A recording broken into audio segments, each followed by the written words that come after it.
Now, when the boys died at first in the year 1963, this wasn't where he was buried at first when he died. But when he died, he was buried in a town called Osu. The place in the town called Osu where he was buried was called the Christian Castle. The Christian Castle.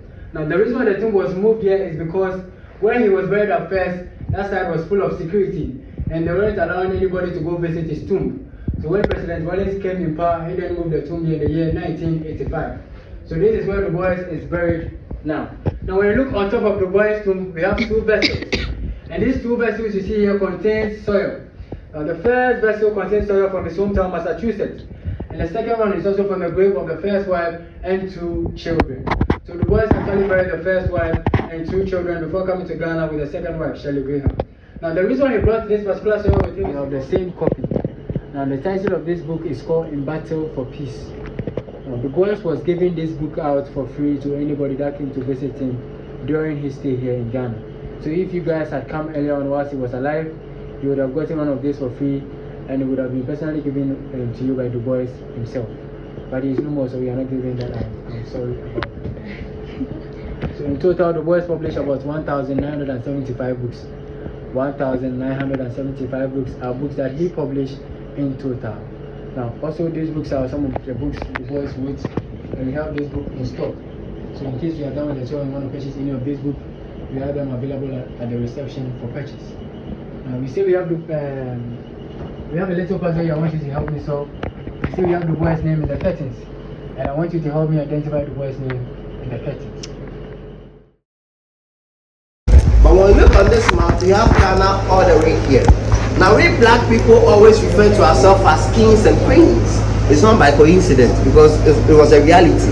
We were not in countries, we were in empires and kingdoms. And the most powerful empire in West Africa was called the Ghana Empire. Not the Republic of Ghana, where you are, which is here. Now the Ghana Empire is present day Senegal, Gambia, and Mauritania. Now you also see some lines running through the map. So these are trade networks established by the Arabs. So the Arabs were the most impactful people in terms of religion and lifestyle here in West Africa. So they came from the Mediterranean, bringing technology from India like spices, fabrics, and causing the desert to come here to trade with us in our gold. Okay, so it's believed that during that time they also started taking black people away from Africa in shackles as slaves. But why don't you see black people in the Middle East? Because they castrated the men. But in the Western world, when our ancestors were taken there, they were being used on plantations, so you needed them to produce. So the Ghana Empire was controlling the trade until 700 years, and it collapsed. So the fall of the empire gave prominence to the Mali Empire. Now the Mali Empire time was when the Europeans started coming here, because what the Europeans were doing then was to go around the continent, headed to India to go buy their spices. But they heard that Arabs were making money here and wanted a piece of the action. So they started dogging their ships here. Then they realized that West Africa didn't just have gold. Lots of resources was here.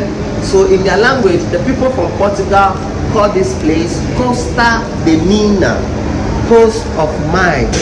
So mines, so there's coast of ivory, coast of gold, that's where you are currently, and coast of slaves. But because of the gold, most of the Europeans who came will have their base here. This accounts for all the castles and forts you see on our coastal lines.